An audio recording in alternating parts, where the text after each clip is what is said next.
Hello guys, welcome to our channel DK farmer tutorial. Guys, तो आज के इस वीडियो में हम डिस्कस करने वाले हैं H2 एंटागोनिस्ट, जिसमें हम देखेंगे synthesis of cimetidines and SAR of H2 antagonist.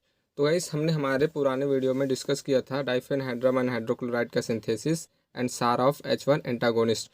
तो गाइस, उस वीडियो का लिंक जो है हमने डिस्क्रिप्शंस में दिया है, आप इसको वहाँ से देख सकते हैं। तो गाइस, आइए स्टार्ट करते हैं अपने टॉपिक को।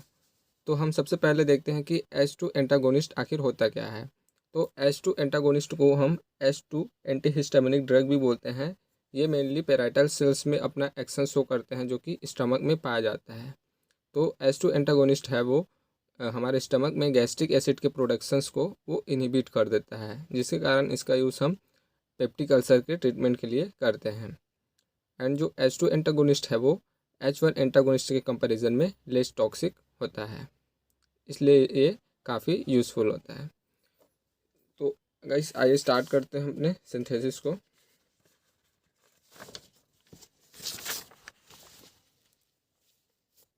तो गाइस, सिमेटिडिन्स का हमको सिंथेसिस जो है वो यहाँ पे करना है। तो सिमेटिडिन ये है इसका स्ट्रक्चर, इसको हम टू टाइप से लिख सकते हैं।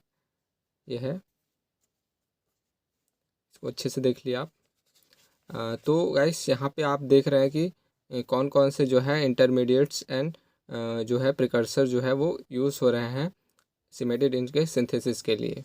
तो आप यहीं से अनुमान लगा सकते हैं कि कौन कौन सा जो है यहाँ पे इंटरमीडिएट्स जो है वो यूज़ हो रहे हैं सिंथेसिस के लिए सिमेटिडिन के। तो हम इसको देखते हैं। Cimetidine specific competitive histamine H2 receptor antagonist and it is effective in gastric acid secretions inhibitors and used in treatment of peptic ulcer. They are less toxic than H1 antihistamines. तो जैसे कि guys, इसको हमने पहले ही discuss कर लिया है कि ये जो है पेप्टिक अल्सर के ट्रीटमेंट के लिए यूज़ होता है, क्योंकि ये गैस्ट्रिक एसिड के सिक्रेशंस को इनहिबिट कर देता है और ये H1 एंटीहिस्टामिन्स के कंपैरिजन में लेस टॉक्सिक होता है, इसलिए ये काफ़ी पॉपुलर होता है। तो अब स्टार्ट करते हैं हम इसका सिंथेसिस। तो गाइस, इसको सिंथेसिस करने के लिए हमारा फर्स्ट प्रिकर्सर्स है एथाइल 2 क्लोरो एसिटो एसीटेट्स। तो ये है एथाइल 2 क्लोरो एसिटो एसीटेट का स्ट्रक्चर। तो इस टाइप से होता है इसका स्ट्रक्चर। तो अब इसका हम क्या करेंगे, टॉटामेरिज्म करेंगे। तो टॉटामेरिज्म मीन्स क्या होता है, इसमें एटम्स का इंटर कन्वर्सन्स होगा। मीन्स ये जो हमारा CH3 जो है नीचे में है वो ऊपर में चले जाएगा, एंड यहाँ से O जो है और H जो है एक दूसरे में कंबाइन हो जाएंगे और OH बन जाएंगे। एंड फिर ये बाकी यहाँ पे डबल बॉन्ड आ जाएगा C एंड C के बीच, कार्बन कार्बन के बीच, और बाकी स्ट्रक्चर जो है वो सेम रहेगा। तो हमको इस टाइप्स का एक इंटरमीडिएट जो है वो मिलता है। तो हम इसमें फिर से ऐड करते हैं 2 मोल्स ऑफ फॉर्मामाइड। तो इसका फार्मूला होता है NH2CHO। तो इसको हम 2 मोल्स लेंगे और इसके साथ रिएक्ट कराएंगे। तो जब ये इसके साथ रिएक्ट करेगा तो आप यहाँ देख रहे हैं कि यहाँ से H2O एंड HCl जो है वो रिमूव हो जाएगा। तो जब ये दोनों यहाँ से रिमूव हो जाएंगे तो हमको क्या मिलेगा, एक इंटरमीडिएट मिलेगा जो कि इस टाइप्स का रहेगा। तो इस इंटरमीडिएट में आप देख रहे हैं कि जो है हम इसका क्या करेंगे, अब फिर से इसका साइक्लाइजेशंस कराएंगे। तो इसका साइक्लाइजेशंस कराएंगे तो यहाँ से जो है फार्मिक एसिड, तो फार्मिक एसिड का फार्मूला क्या होता है, HCOOH। तो ये जो है रिमूव हो जाएगा फार्मिक एसिड यहाँ से और इसका साइक्लाइजेशंस होगा।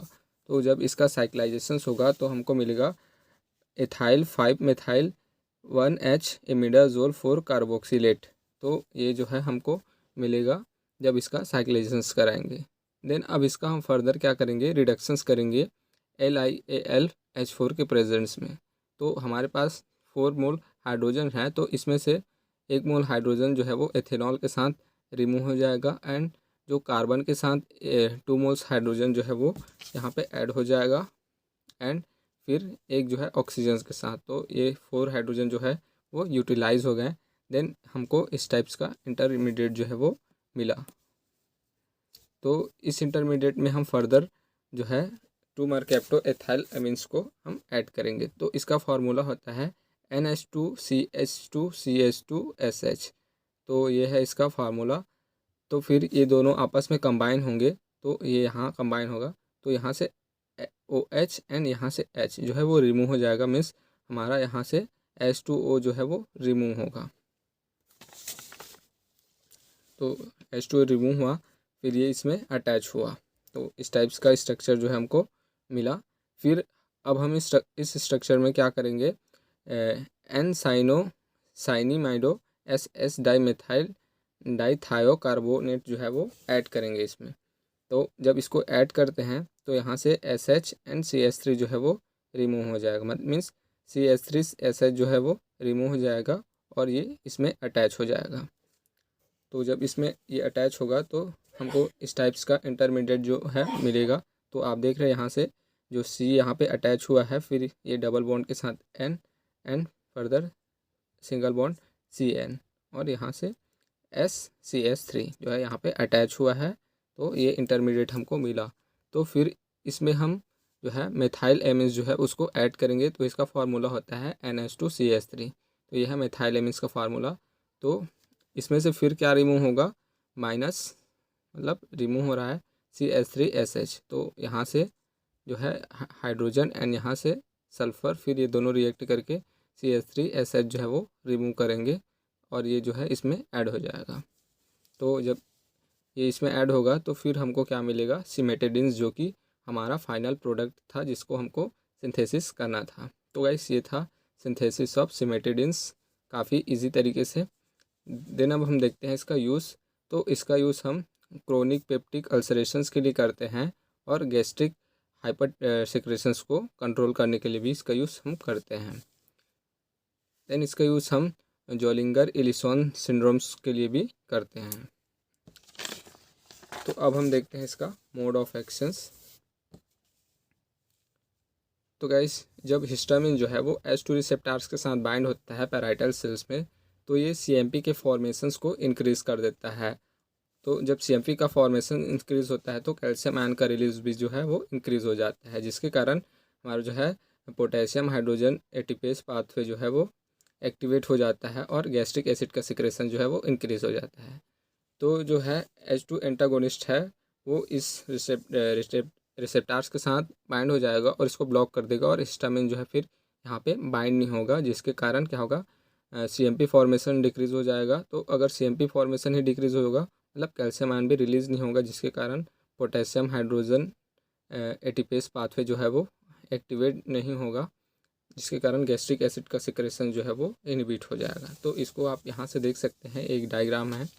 तो जब हिस्टामिन यहाँ पे बाइंड हो रहा था तो ATP से CMP का फॉर्मेशन हो रहा था, जिसके कारण कैल्शियम आयन का रिलीज़ जो है वो इंक्रीज़ हो रहा था। तो फिर से यहाँ पे जो है पोटेशियम हाइड्रोजन एटीपेस जो है वो एक्टिवेट हो रहा था, फिर यहाँ से गैस्ट्रिक एसिड मीन्स HCl का सिक्रेशन इंक्रीज़ हो रहा था, जिसके कारण हमको पेप्टिक अल्सर हो रही थी।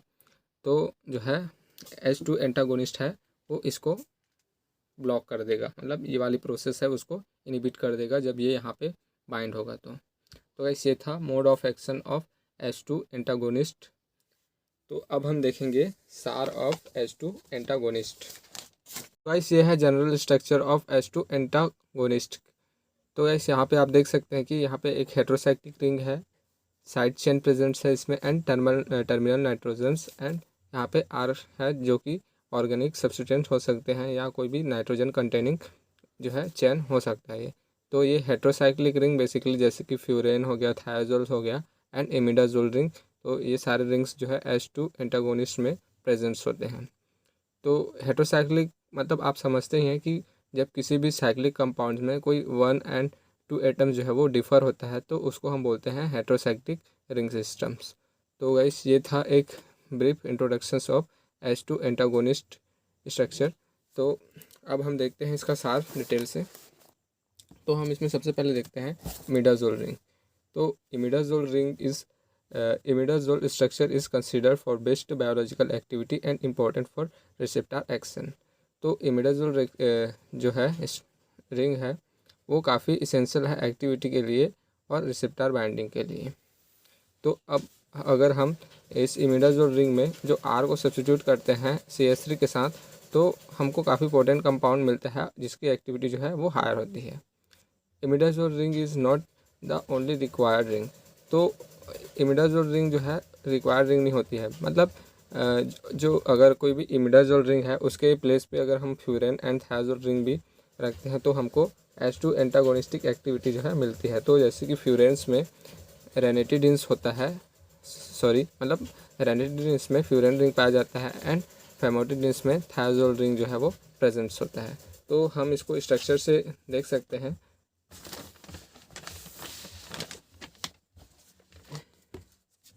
तो ये था इसका स्ट्रक्चर। तो यहाँ पे रेनिटिडिन का स्ट्रक्चर है जिसमें फ्यूरेन रिंग जो है वो प्रेजेंट्स है। तो आप देख सकते हैं इसको काफ़ी अच्छे से। देन सेकंड है फेमोटिडिन। तो फेमोटिडिन में यहाँ पे थायाजोल रिंग जो है वो प्रेजेंट्स है। तो गाइस ये है structure of ranitidine and famotidine. And जो हमने यहाँ पे देखा था सिमेटिडिन का स्ट्रक्चर, तो यहाँ पे इमिडाजोल रिंग जो है वो प्रेजेंट्स होते हैं। देन अब हम देखते हैं कार्बन चेन। तो कार्बन चेन जो है वो एक्टिविटी के लिए इसेंशियल होती है। The ring and terminal nitrogen should be separated by 4 carbon atom side chain including S increase the potency. तो जो यहाँ पे जो है 4 कार्बन कंटेनिंग जो चेन्स होती है वो जो रिंग होती है और नाइट्रोजन एटम्स को, टर्मिनल नाइट्रोजन एटम को आपस में मतलब कनेक्ट करती है, उनको सेपरेट करती है एक दूसरे से। और अगर यहाँ पे कोई भी हमने ऐड किया सल्फ़र ग्रुप, तो इस चेन में अगर सल्फ़र ग्रुप ऐड करते हैं तो इसकी पोटेंसी जो है वो इंक्रीज़ हो जाती है। देन थर्ड है टर्मिनल नाइट्रोजन।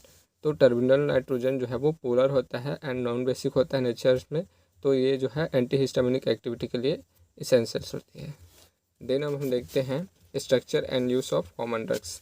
तो हम सबसे पहले देखेंगे इसमें रेनिटिडिन्स। तो गाइस ये है रेनिटिडिन का स्ट्रक्चर जिसमें नाइट्रोजन्स के साथ 2 मेथाइल ग्रुप जो है वो ऐड है, जो कि फर्दर CH2 के साथ इस फ्यूरेन रिंग में जो है अटैच है।